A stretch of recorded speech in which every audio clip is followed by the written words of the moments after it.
Sejam muito bem-vindos a mais um episódio do Bloco Podcast. Eu sou o Hugo Quinteiro e você me encontra no X por @Hugo_Quinteiro. Estamos aí na correria dos quase 8 mil seguidores, então já peço ajuda para seguir, né, para ajudar no engajamento, que é sempre válido. No episódio de hoje, vamos falar sobre juspositivismo, a máquina de arrecadação via direitos. E comigo tem o Felipe, o investidor descentralizado. Tudo bem, Felipe? Tudo tranquilo. Você também vai me encontrar no Twitter, no @investidordesk, DSC, porque não coube descentralizado. Cara, vamos falar, né? É um episódio um pouco mais teórico. Na verdade, a maior parte dos nossos episódios são bem mais teóricos, né? Mas vamos falar disso e vamos abrir as mentes, né, das pessoas que às vezes não conseguiram ainda entender com todos os detalhes, né? Por que a gente pensa como a gente pensa, por que a gente migrou desse mundo fiduciário para o mundo cripto e como que todo o sistema funciona, né? Quando você começa a entender, você meio que se liberta, né? Com certeza. Aproveitar só dar um recadinho. O pessoal da Sovereign Swap pediu para a gente fazer um aviso aqui. Está tendo uma série de procuras para o empréstimo Lombard e com valores muito abaixo do mínimo, né? Então, assim, só dar um recadinho que para quem for procurar empréstimo Lombard, pensa em algo pelo menos acima de $5 mil no momento, né? Para os provedores de liquidez, porque é uma outra modalidade de empréstimo. Abaixo disso, normalmente se faz o empréstimo convencional, tradicional, né, que se paga parcela mais amortização e não só juros como o empréstimo Lombard. Só pediram para passar esse recadinho aí, porque está tendo, diria, uma procura equivocada em relação a produtos, né, são produtos diferentes, então fica esse recadinho. Mas, cara, por que, né, assim, eu coloquei alguns posts sobre justnaturalismo e tal, e até reações de pessoas, né, que estudaram direito, vieram comentar, falar que na faculdade os professores falavam do justnaturalismo como se fosse algo bárbaro, né, como se fosse algo que a sociedade seria incapaz de se organizar dessa forma, algo retrógrado, atrasado.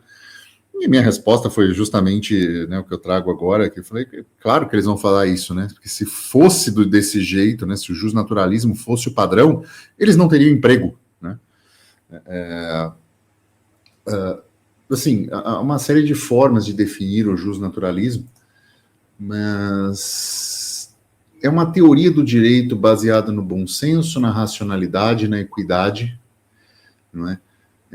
Que traz, muitas vezes, 3 grandes fundamentos de vida, liberdade e propriedade. Na verdade, se for colocar em ordem de importância, seria liberdade, vida e propriedade. Ah, mas liberdade precede vida? Sim, senão você valida a escravidão, por exemplo. Né? Então, colocando o ser humano no centro, né, desse direito, permitindo com isso uma série de hierarquizações baseadas nesse bom senso, nessa racionalidade, na igualdade e na justiça, mas que coloca a liberdade como mais importante. Então, você tem uma série de pensadores que colocam, né, que pensam e fundamentam essa teoria, Tomás de Aquino, né, Richard Hooker, Thomas Hobbes, e você tem John Locke, Jean-Jacques Rousseau, não é? Para que coloque este cerne de pensamentos e estabeleça essa relação, onde normalmente a liberdade ela é o ponto mais importante, e sendo este ponto mais importante, ele fundamenta toda a sociedade, colocando por um lado a responsabilidade maior no indivíduo, não é? É o direito natural que fundamenta toda a teoria libertária, né? Do indivíduo soberano, das relações que, uma vez tendo liberdade, você respeitando esse princípio da não agressão do libertarianismo, que é respeitar, não agredir a vida, a liberdade, a propriedade de outro, você consegue estabelecer uma relação cordial e, a partir daí, fazer trocas voluntárias e contratar serviços e produtos e uma série de questões assim que garantam estes 3 fundamentos para você, né? Garantam que, uma vez você sendo pacífico, não exercendo violência contra o outro, nem coagindo o outro, você também não sofrerá este tipo de coação, e com empresas que façam isso, seja uma empresa de segurança privada, seja uma empresa de intermediações de acordos comerciais e jurídicos, de proteção jurídica, que garantam esses 3 direitos. Entenda que, com isso, né, o direito de se defender em relação a uma acusação de alguém, né, que pode ser falsa, por exemplo, e isso mexer no seu direito de liberdade, ou de não iniciar agressão.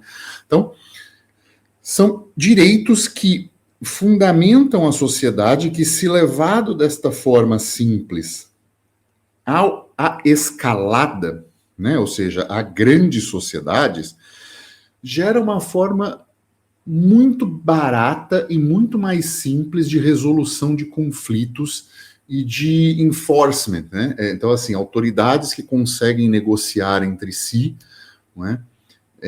E levar acordos comerciais ou de resolução de conflitos mais justos, rápidos, né? Porque existe um ponto, e eu falei recentemente, e a pessoa parou e ficou me olhando e falou, cara, é verdade. Porque eu falei assim,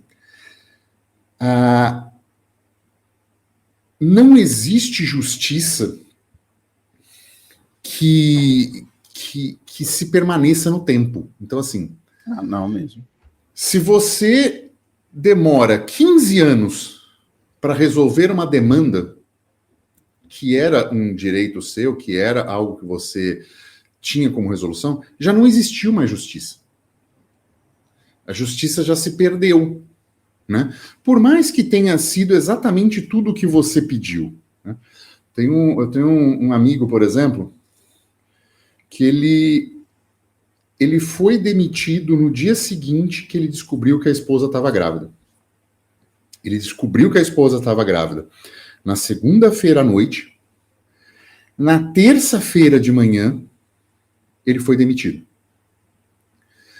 E ele moveu uma ação e tal, então, assim, garantiu algumas coisas nessa ação, extensão do plano de saúde, essas coisas e tal, mas é uma indenização trabalhista com uma série de coisas comprovadas que gerou uma grande indenização. Isso já vai fazer 8 anos. Né? Já fez 8 anos. Então, assim, que justiça é essa? O que ele receber agora, por mais que seja, qualquer valor que ele receber agora, já se perdeu ao longo do tempo. Né? Porque existe uma coisa, né, que a gente fala muito aqui em investimento, que é custo de oportunidade. Por exemplo, esse cara não vai poder comprar Bitcoin a $3 mil. Não mesmo. Entendeu? Mesmo sabendo. E ele sabia. Porque quando ele me mandou, eu falei, cara, se eu tivesse, esse era o momento de comprar tudo. Então, assim, se ele tivesse esse dinheiro no momento, e ele já estava, acho que já tinha saído do trabalho, ele poderia ter feito, poderia ter comprado um Bitcoin a $3 mil. Né? Então, isso assim, eu estou trazendo de uma forma muito simples, né? Mas assim, é o custo de oportunidade de uma série de coisas durante a vida, que já não existe mais mensuração capaz de indenizar isso. Por quê? Porque a justiça se perdeu durante o tempo. Né? Minha esposa mesmo. Minha esposa recebeu uma ação que foi a mãe que moveu. Morreu e foi receber depois. Então, assim, que justiça foi feita? Né? Se nem a própria pessoa aproveitou desses recursos. E a gente vê casos, né? Assim, foi julgado em última instância, não tem poucos anos, uma ação movida pela Princesa Isabel, pelo Supremo Federal, né? Por causa da mansão lá. Que justiça seria? Né? Mesmo que desse, e não deram o ganho de causa, mas mesmo que desse o ganho de causa, o que ia fazer com os descendentes dos Bragança, né? Que vieram depois, assim, são vários. Quer dizer, a coisa se perde ao longo do tempo, porque não é feito justiça, né?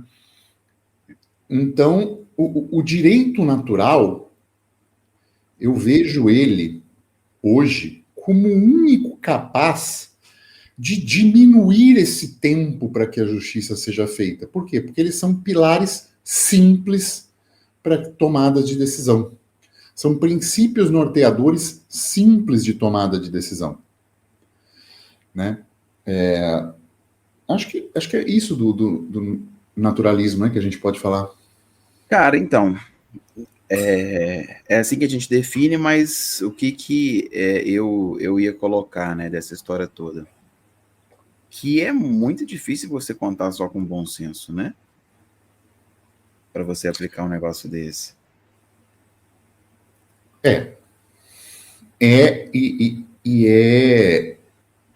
Assim, você encontra hoje no livre mercado empresas que agem assim. Eu vou te dizer do meu background, né, que eu venho de uma família de corretor de seguros, e assim, a gente, mais de 30 anos que tem alguém da família trabalhando com seguro, né, pelo menos um, e aí depois foi aumentando e tal. A coisa mais difícil, cara, nos meus anos que eu trabalhei com seguro, eu vi uma coisa que foi para a justiça. E foi para a justiça por preciosismo de um terceiro, né? O segurado bateu no carro de um advogado, o cara simplesmente, não, olha, eu tenho seguro, vou cobrir, cara, beleza. Virou as costas, o advogado entrou com a ação. Então, por quê? Por que é difícil entrar com uma ação? Porque o custo disso é muito alto, né?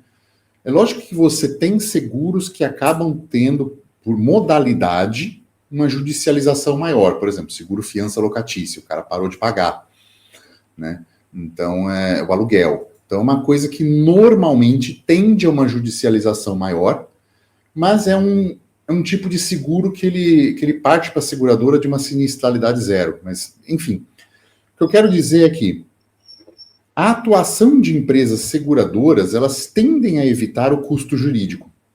Por mais que elas tenham um departamento jurídico, é muito melhor elas se entenderem diretamente com o cliente do que ela lidar com que a questão escale. Legal essa colocação, né? Eu não tinha pensado por esse lado.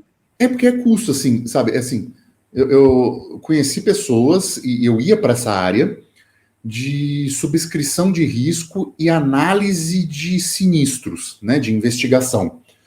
Porque é mais barato para a seguradora pagar uma empresa de investigação quando ela tem um sinistro suspeito do que ela judicializar a questão. Então ela paga a empresa faz a investigação. Vou dar um caso de exemplo.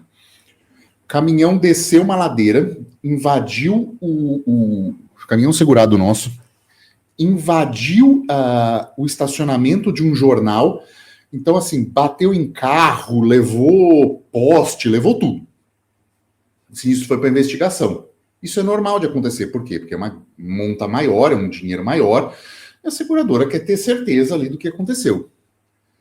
No sinistro, na investigação, ela descobriu que não era o motorista, e sim o filho do cara que nem habilitação tinha, que desceu o caminhão que estava querendo aprender a dirigir e destruiu tudo. Então ela pagou essa investigação, levantou todas as provas, câmera, tudo na região, e aí ela chega para o cliente, junto, depois da análise do departamento jurídico, e diz: este aqui é o termo de desistência do sinistro. a que você abre mão de receber qualquer coisa, porque eu tenho prova suficiente em juízo para sustentar que não foi você. Então, assim, se você me processar, você vai ter uma enorme dor de cabeça, tá? Que tudo que eu tenho para provar, desiste agora. Normalmente é assinado, tá? Dificilmente isso é judicializado, porque a quantidade de provas que ele levanta é alta. Então, esse é um exemplo de bom senso e de justnaturalismo aplicado na prática, né? Eu sou responsável por isso, eu contato empresas para investigar, tem empresas especializadas nisso, de investigação de sinistro, de riscos de seguro, para que ela haja dessa forma. Então, assim, cara, é difícil ter bom senso, mas quando você tem um mercado que te incentiva a isso, é bom que seja assim. Então, uma coisa que eu acho que às vezes a gente tem que trazer, né, para a realidade e ver na prática, que não é à toa, é que a ideia, assim, é sensacional, porra, é indiscutível. Só que algumas coisas, alguns contrapesos precisam ser feitos, e eles são feitos propositalmente, porque se você for contar só com isso, né, só com, né, o bom senso, não dá certo. E aí entra nesse exemplo que você falou de, por exemplo, você entrar com outros meios investigativos que seja, para você não ter uma judicialização do processo. Uhum. E se a gente for olhar e extrapolar, a gente só tem, por exemplo, sucesso, e vou falar de Bitcoin porque é o que a gente sempre fala, né? Com isso, porque você sabe que você pode confiar no protocolo para você fazer uma transação com outra pessoa, porque você tem esse contrapeso que meio que não conta com o bom senso do outro lado. Então, a criptografia permite com que você faça uma transação com um terceiro, e essa transação ela vai ser garantida, e por isso que as pessoas colocaram fé nisso, porque só contar com o bom senso não daria muito certo, né? Então, assim... Sim. Mas você entende do que eu falei? Há uma certa descentralização, né? Que, olha só. Não, com certeza. A seguradora, ela tende a vender um serviço de excelência, ou seja, se você precisar, eu estou aqui. A maioria, tá? As sérias. Quando ela contrata um serviço desse, ela contrata um serviço terceirizado. Tá? Não é ela que tem um departamento, normalmente. Esse serviço terceirizado vende o quê? A excelência em descobrir a verdade.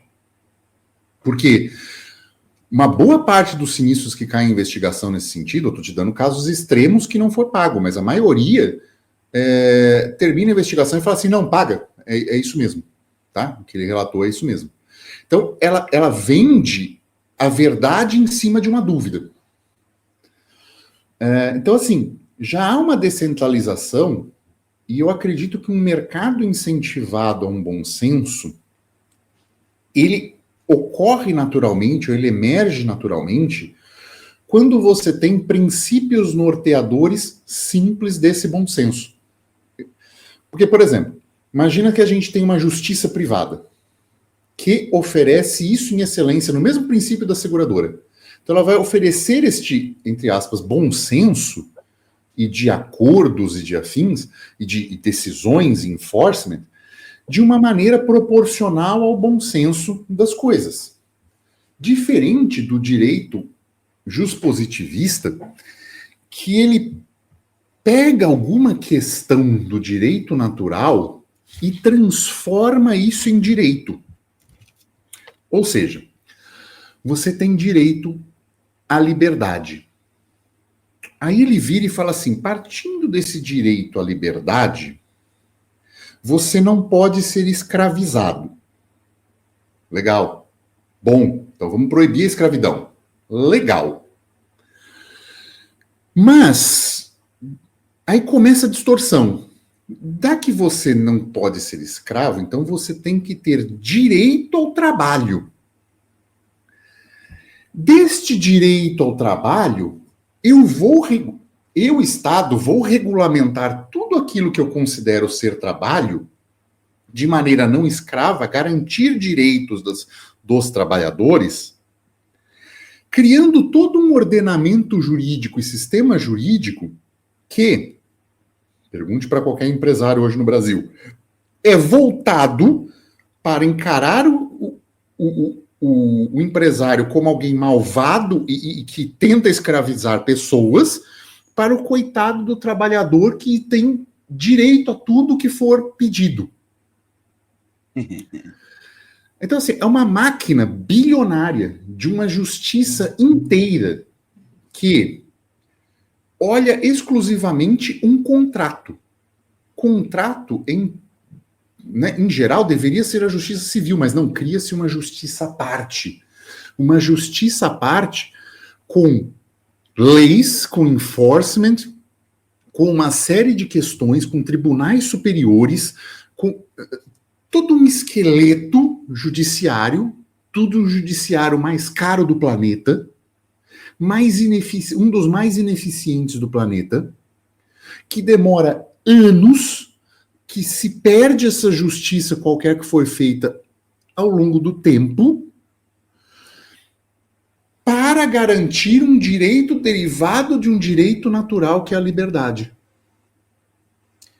Peraí, para garantir a derivação de um direito natural da liberdade. Porque se você é liberto, você não pode ser escravo. Se você não pode ser escravo, você tem que vender a sua força de trabalho. Uma vez vendido, isso é uma relação de emprego. Entendeu? Tá, entendi. Onde eu estou derivando. Uhum. Então, assim, dessa derivação do, entre aspas, direito, você cria todas essas ferramentas que funcionam mal, que fazem um péssimo enforcement, que julga de maneira lenta, que se perde a justiça nessa lentidão toda, que trata a relação de forma desigual, para, entre aspas, promover justiça que já não ocorre. Então, assim, você cria um gasto estatal, você cria uma máquina pública, você cria leis específicas, você cria uma cadeiras em universidades de direito no país inteiro, né, que se forma quase 1 milhão tem mais de 1 milhão de advogados no Brasil, né? Todas as cadeiras têm que falar de justiça do trabalho, tem especialização disso, tem mestrado disso, tem doutorado disso, tem verba para pesquisa disso aí, né? Tem juristas, ou seja, você cria um ramo inteiro baseado na deturpação de um direito natural. Cara, a grande questão, sim, que eu vejo, né, que é um grande problema com esse negócio de definição de direitos. Olha só, antes de começar a falar, entenda que eu não estou falando que a gente não deva ter direitos, tá? É longe disso. Só a minha crítica é com essa garantia de que você tem direito àquilo e como que isso é exercido. E como se acabasse a escassez, só por isso, né? Você tem direito à saúde. Exatamente. Que deriva da vida. É aí que então tem que ser atendido? Não. Então, exatamente. É muito bom que a gente tenha direito, né, a essas N coisas que a gente tem. Pô, saúde é uma delas. Ou, sei lá, você extrapole aí, né, qualquer outra coisa. Mas, quando você cria o direito e você coloca isso num papel, você meio que planifica uma coisa que é multidimensional. Não é porque eu coloquei num papel que você tem direito a um trabalho que alguém vai ter que obrigatoriamente te dar um trabalho. E muito pior do que alguém te dar um trabalho, esse trabalho não necessariamente vai ser nos moldes que você quer. Então, você colocar no papel, né, que você tem direito a tal coisa, acaba sendo muito problemático, porque as pessoas elas exigem, né, elas querem realmente receber isso que elas, em tese, têm direito, só que como que isso vai ser fornecido, ninguém sabe. Como que isso vai ser dado, ninguém sabe. E aí cai novamente, né, em cima cobrança do Estado, né, sobre a pessoa. Tipo assim, a cobrança da pessoa sobre o Estado, na verdade. Então, aí você entra com a ação, você judicializa, você faz um monte de coisa contra o Estado, porque está escrito num papel que você tem direito a isso. E, cara, e se o Estado o que ele vai fazer para te dar, não interessa. Você também não quer saber. Você sabe que é um direito seu, você vai entrar na justiça e vai pedir, né? Exato. E isso vai ferir toda uma cadeia que, às vezes, é uma cadeia produtiva, que depende de estações do ano, que depende de tarifas comerciais, que depende de outros produtores, mais um monte de coisa.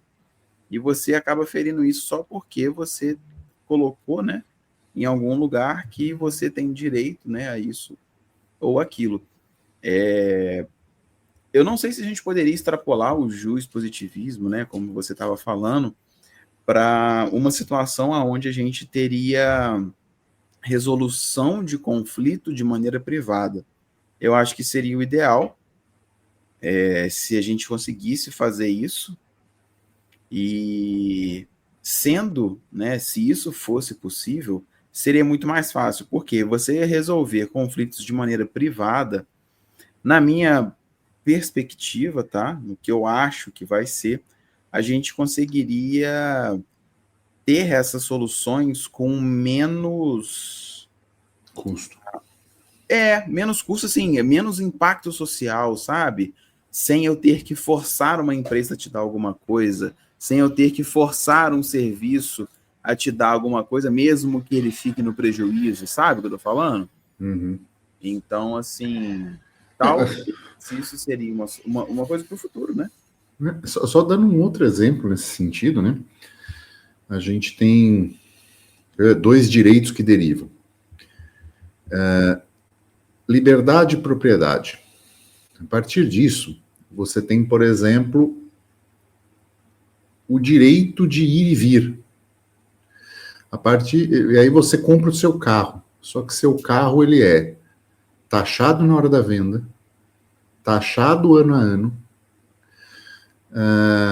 taxado em 50%, quer dizer, 100% de imposto, né? Porque a gasolina custa 3, mas ela é vendida a 6. Então é 100% de imposto do Estado a cada litro de combustível e toda uma legislação de trânsito, burocracia para tirar carta e punir o que eu chamo de pré-crime.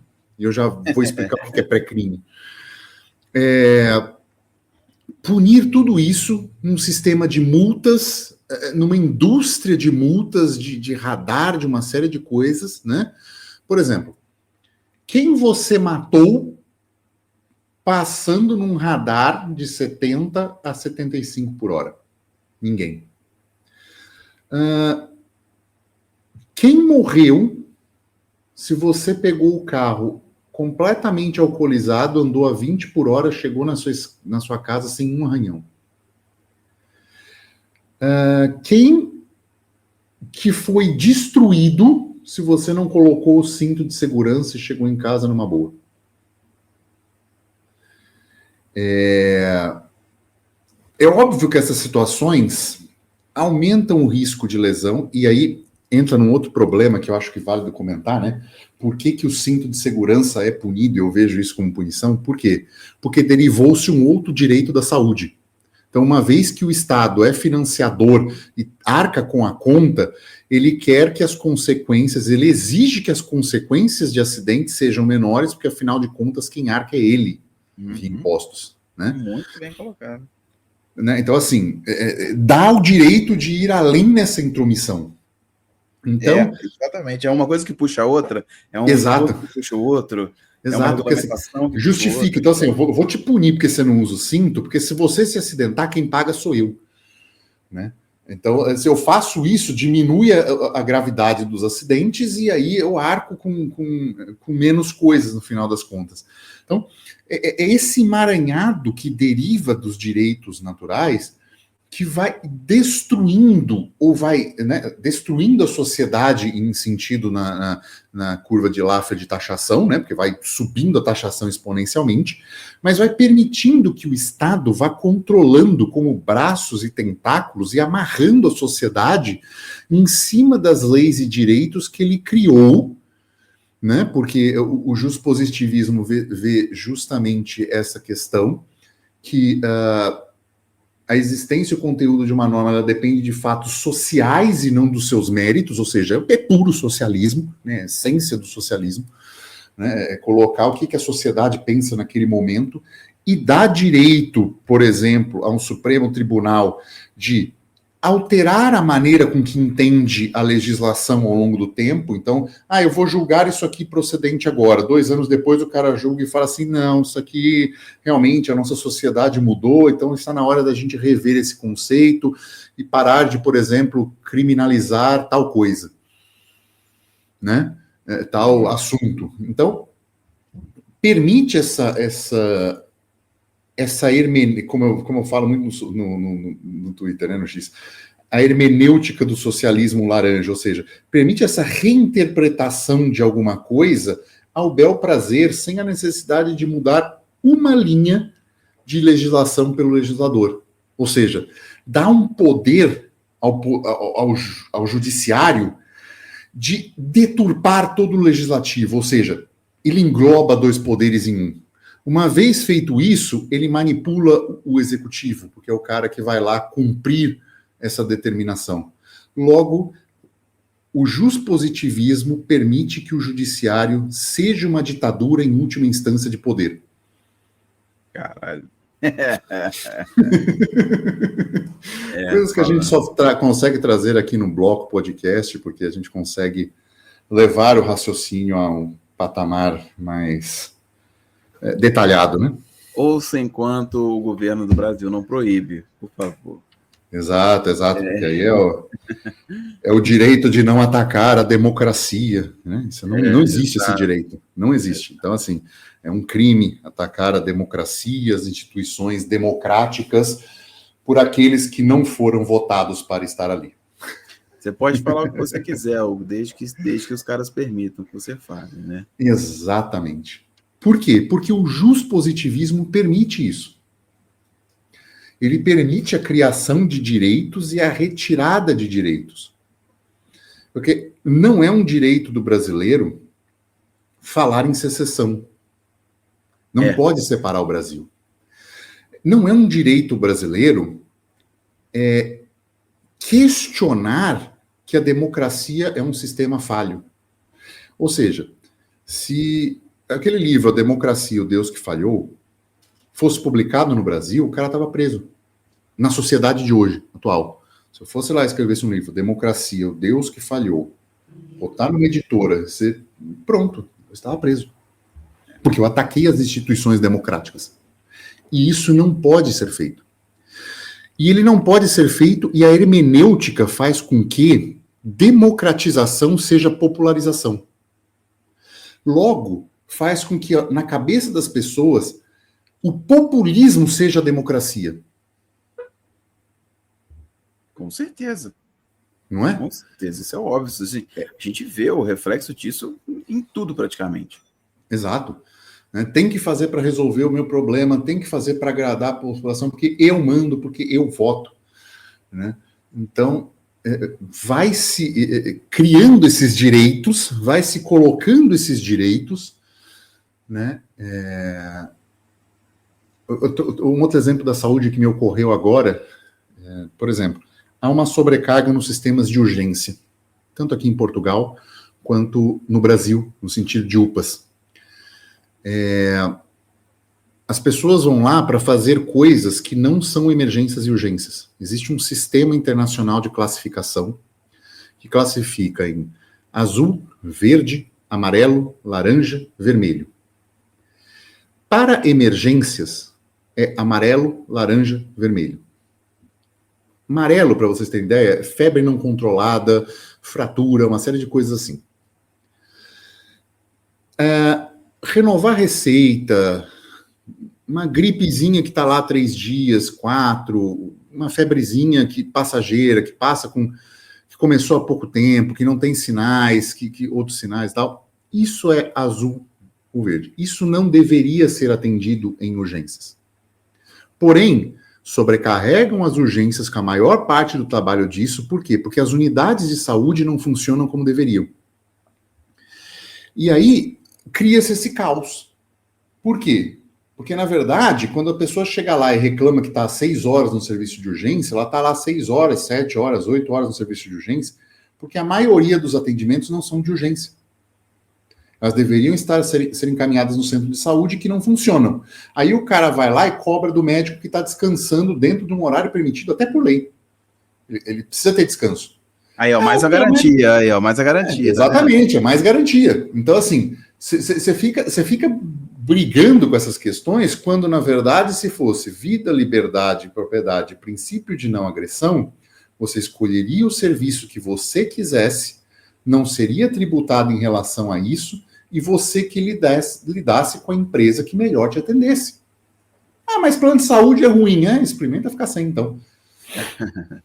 Né? Já temos episódio aqui falando da importância de você ter seguros na sua vida, e um desses seguros é o plano de saúde.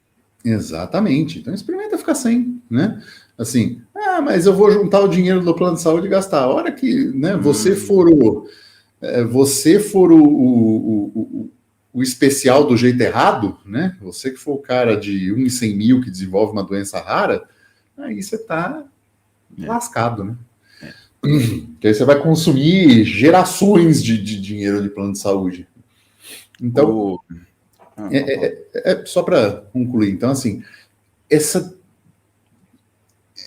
formação de direitos é o que permite que o Estado seja um ente coercitivo melhor e mais eficiente e fundamentado. E o que é pior, com apoio popular, dada esta hermenêutica de democratização, da palavra democratização. Né? Democratização, a priori, o princípio da palavra, é você levar eleições a mais lugares, ao poder decisório a mais lugares. E não você chamar de democratização ter mais acesso, ou ser mais conhecido entre as pessoas. Não. É você querer votar se você contrata um outro médico para o negócio de saúde da tua casa, do teu bairro. Se o teu bairro precisa ou não de mais uma escola, e você votar nisso. Isso é democratização. E é esse federalismo, né, é essa descentralização de Brasília que não se acontece. Ou de Lisboa, que não acontece. Aqui é muito mais descentralizado, diga-se de passagem. Mas as pessoas votarem para questões menores do dia a dia, né? Olha, vamos votar aqui, nós da rua, se a gente asfalta essa rua ou não. E arca com esse gasto extra X e YZ. Isso não acontece. Isso é democratização. Não dizer que é democratização o fato das pessoas terem mais acesso à saúde. Isso não é democratização. Isso é populismo. Não, e o povo deturpa demais a ideia, né, de democracia, né? Para começar, que se você for olhar democracia no Brasil, a democracia ela é indireta, ela não é direta. Isso é sabido, porque você não decide, você elege quem vai decidir para você. E depois que você entende um pouquinho do sistema, você vai descobrir que você, na verdade, elege um cara que traz com ele outros 5 ou 10, e esses 5 ou 10 que não foram diretamente eleitos por você é que vão fazer maioria nos órgãos que vão, em tese, decidir alguma coisa. E aí você faz a análise de que está lá no órgão que mais decide pessoas que não foram diretamente eleitas. Porque quem foi diretamente eleita trouxe uma pancada de gente junto. E aí você começa a ver que, você elegeu um cara dentre 5 ou 10 para tomar decisões. Só que você elege o cara para tomar decisões e é muito genérico. Talvez ele decide uma coisa que você concorda e outra coisa que você discorda. por que você não pode ter um pitaco que seja nessas outras coisas? Sabe? A gente está em 2025, a gente tem recurso tecnológico para conseguir fazer isso. Todo mundo na população tem pelo menos um telefonezinho. Se você pudesse fazer certas escolhas a esse nível pelo telefone, que seja num aplicativo, sei lá, não interessa, você já teria uma descentralização disso muito maior, você teria realmente uma vontade popular sendo demonstrada. Não estou falando que democracia é o melhor no caso, mas você pelo menos estaria sendo mais fidedigno do que essa mentira que a gente vive. Mas, exato, cara. Por exemplo, tem regiões na Suíça, cara, você vota absolutamente tudo. Todo mês o cara tá lá indo votar coisas do tipo: vocês acham que a gente deve deixar o chafariz ligado este verão? Isso. Tinha que existir esse tipo de coisa. Isso ao meu ponto de vista, isto é democratização. Veja bem, eu não estou falando, ainda não sou a favor da democracia como um todo, né? A gente ainda acha que é o Deus que falhou. Mas isso é muito diferente de chamar democratização um ente central decidindo por um país inteiro.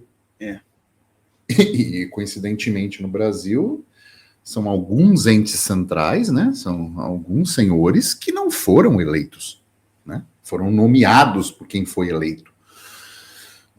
E validados por quem foram eleitos. Então, assim, é muito mais indireto a questão, né? Então, não há essa possibilidade de democracia com esta deturpação em massa do conceito de democracia, com esta hermenêutica feita com o conceito de democracia, né? É muito diferente você fazer esse voto extremo você acha que devemos manter 4 banheiros nessa praça ou só 2 nos atendem?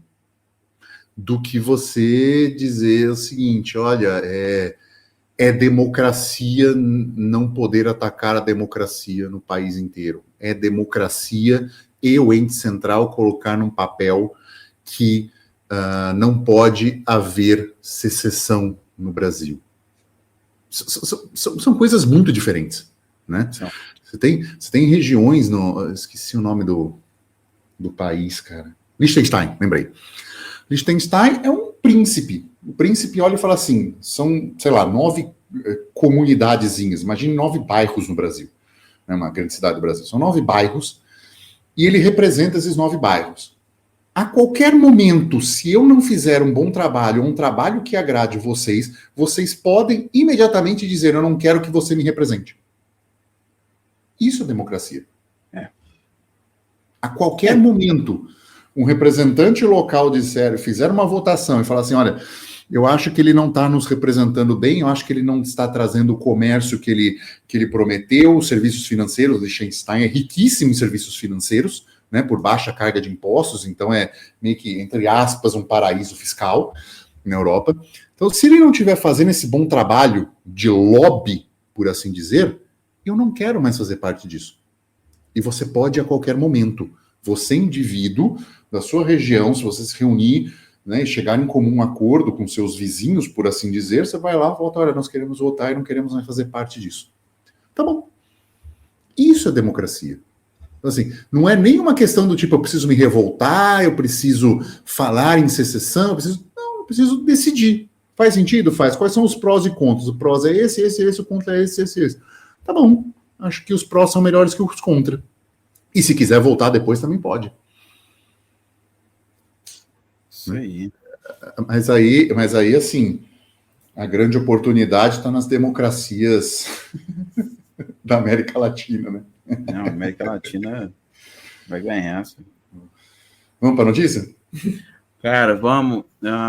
Eu trouxe isso aqui porque tem mais a ver com a parte de regulamentação e tem uma coisa que eu gostaria de falar, né?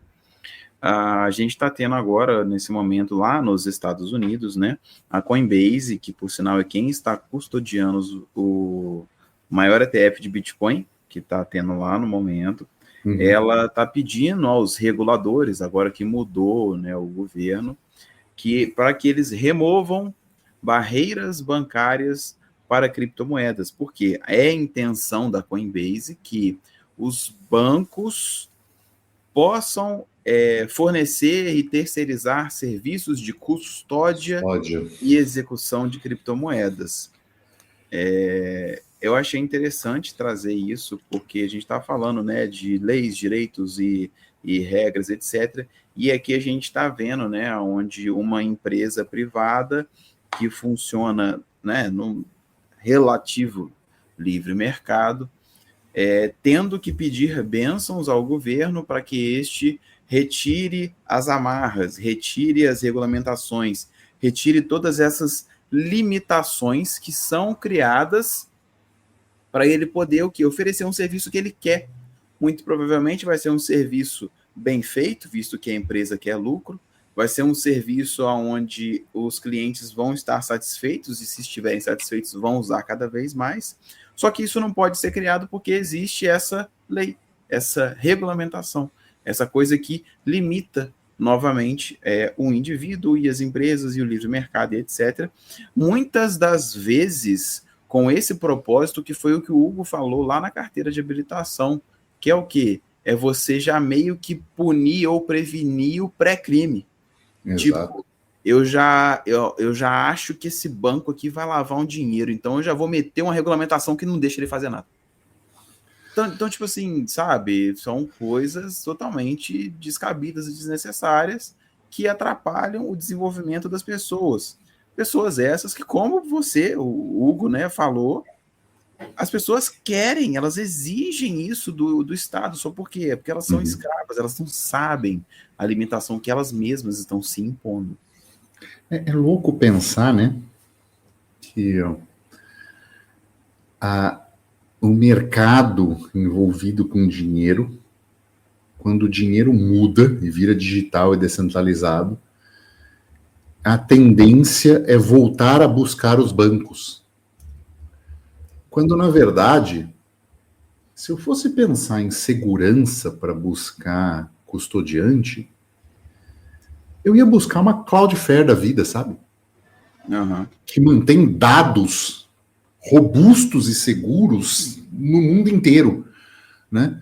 É louco pensar que a gente falou isso, das pessoas defenderem buscar o sistema, que até mesmo um novo sistema que veio para transformar o antigo em obsoleto, como tem aqui na entrevista com o Alan Schwann, que eu discordo dessa afirmação, e esse é um ponto que eu vou discordar, tenta buscar o sistema legacy a todo tempo. Um sistema que já se mostrou falho com ouro, que já se mostrou falho com o papel moeda, com todos os resgates que aconteceram em 2008, que já se mostrou imprudente e negligente em custodiar dinheiro alheio várias vezes ao longo de geração. E é isso que eles estão buscando. Cara, não é mudança no Bitcoin. Faz preço no Bitcoin e é isso. Tá? Você quer mudar, vai buscar soberania em outras coisas, em mais privacidade, porque, com todo respeito, não é aí, cara. Tá errado, sabe? Mas é isso, né? Vamos aproveitar só. Quando chegou aqui, só comenta uma risada. Só ha. E essa risada vai ser pelo El Salvador ter deixado de usar o Bitcoin como curso legal. E é isso, vamos chegando ao final de mais um episódio. Manda esse episódio para aquele seu amigo do direito, né? Aquele seu amigo advogado que está recém-formado buscando o direito dos seus clientes e vai entender que ele está num sistema que isso é impossível, né? E é isso. Ficamos por aqui e tchau.